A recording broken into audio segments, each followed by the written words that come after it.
So glad you're with us for this latest edition of the Broadway show. It's going to be a good one. I'm Tamsin Fidel.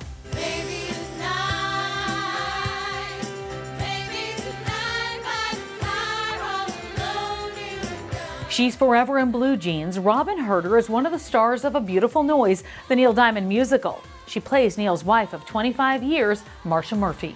Let's send it out to Paul Wontorek. That's right, Tamsin. Robyn Hurder is definitely wowing crowds in the feel-good musical. We met up before matinee to talk about her impactful year and why this gig feels like home. Robyn, it's so good to see you on this end of the pandemic. I know, it's so nice to see you. I know that you are someone who lives in gratitude, especially about your career. And so I feel like this is such a great moment for you because, you know, during the pandemic, Moulin Rouge, you obviously were Nini in Moulin Rouge, it shut down and you got a Tony nomination while you were at home. That just suddenly happened. So wild. While you were waiting for the show to come back.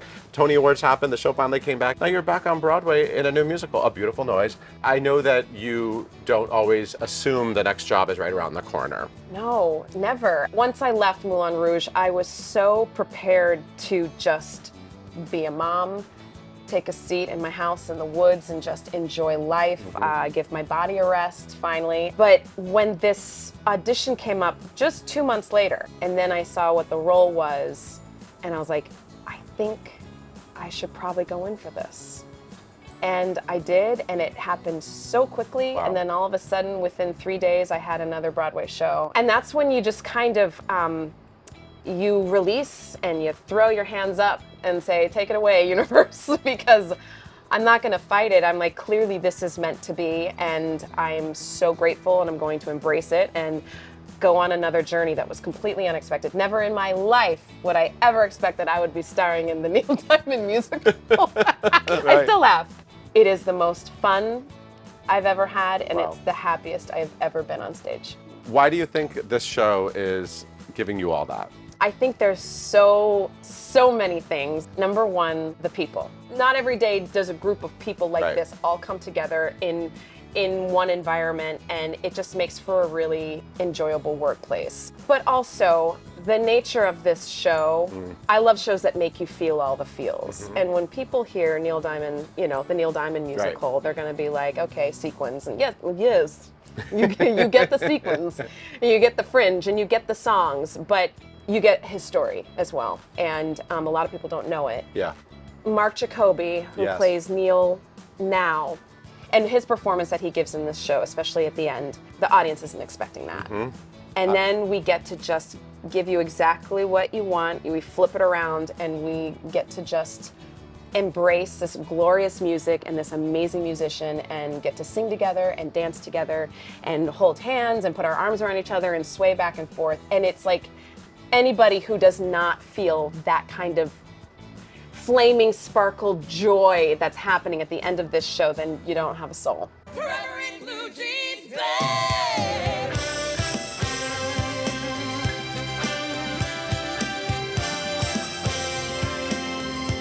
You do this fantastic number, Forever in Blue Jeans, which is a Neil Diamond song I never thought twice about. Really? I never really had a moment with it. Now I'm obsessed with it because of you. I'm most obsessed with this number than anything else on Broadway right now. Really? Yes, I want to go see that number. I'm going to come to the matinee with you and just watch that number. It is so good. I was screaming at the end. I loved it so much. It was so good. It was amazing. You play Marcia, Neil Diamond's second wife. Yes. Who he is no longer married to. Nope. And Neil Diamond is around. Yeah. He's very much involved in the process of this. You're playing his ex-wife.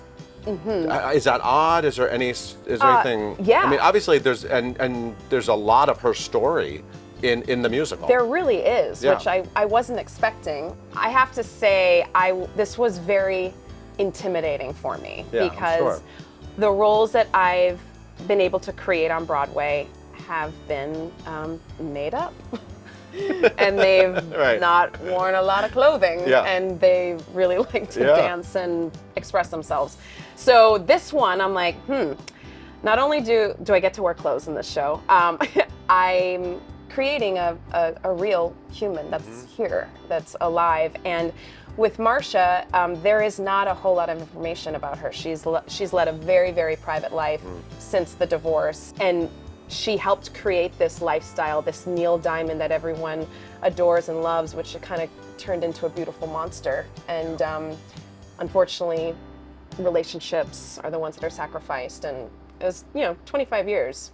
I saw the show a couple days before opening. I found out a week later that your dad, Dennis, had passed. I was extra blown away having witnessed your performance that day, knowing that had happened. And I have to ask you, did the whole cast know? No. You were really focused on the good of the show and getting the show opened. And I just can't imagine what that was like. I literally, on Tuesday morning when I found out, I didn't know what to do. I'm like, should I run home to Maine and be with my family? And it was, my mom and my brothers that were like, Robyn, what are you gonna do? You gonna sit here and cry with us? Dad knows this is the most important week, and he would be so upset if you missed it because of him, and because the number one thing my dad loved most in this world is watching me perform. And I knew deep down, after like freaking out for the whole day, I was like, this is what he wants. But I didn't tell anybody, just because I'm always a mom, and I always want to take everybody under my wing and take care of them first. And I didn't say anything until I wanted to wait until after opening, because then I was going to go home to Maine for the service and everything. But on Friday, the Friday before opening, his obituary had come out, and so I started getting messages from people in Maine, and these are some of the closest people in my life now, and I'm like, this doesn't feel right. So I told them all, and I said, I don't want any sad eyes. Unless I have sad eyes, let's just, what I need is exactly what we're doing every night. It was actually a beautiful escape to go into the theater, and you just weirdly compartmentalize your feelings. Yeah. And it's not that you forget about it, it just goes back there. And it was actually so therapeutic to just shut it off and just get to do what I love most. I'm just very grateful for the time that I had with him and how amazingly supportive he was. One of the most challenging things I've gone through, both the way 2022 started and the way it ended, I'm like, whoa. So it's been a lot, but I'm okay. I'm a tough cookie. Again, I thank God for this show. I thank God for Broadway. I thank God that I get to do this life, because it's just so special, and I'm so grateful. You already referenced, but earlier in the year you had a miscarriage, and you talked about that publicly. So you've been through a lot, career and personally, so I'm kind of wondering what's sort of recalibrated for you over the last couple of years. Thank God I have a support system like I do with my family. First and foremost, Clyde. He's an extraordinary man, an extraordinary partner. We'll have been together for 20 years this August. Oh, amazing. Crazy. I love that. I was just about to ask you. Yeah, that's amazing. 20 years, wow. Babies.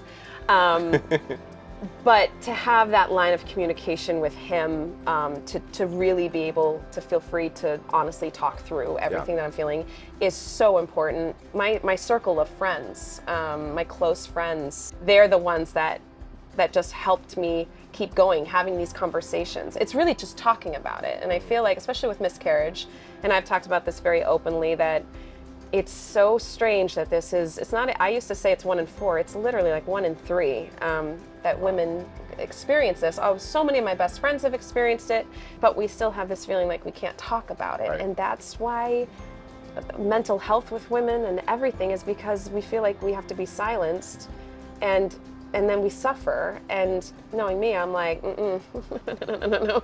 I'm like, no one tells me what to do. I do whatever I want to do. And I realized when I left Moulin Rouge, I was not okay. It was very traumatic that I was like, oh, I'm leaving because I'm having a baby. And then I lost the baby. And then I'm like, well, I'm still out of a job. And I'm just gonna breathe and take some time. But I started hearing, everyone's like, how's your body feeling? Because everyone thought I was leaving because I was tired, or my body was hurting because Nini is such a demanding role. Right. And that made me very upset, because I'm like, I'm not a weakling. I was like, I would never, ever, ever, ever leave the show early because my body hurt. And I realized I was getting very angry and upset, and I just talked to Clyde and I said, I realize it's because I'm not being honest. And I'm like, what am I doing?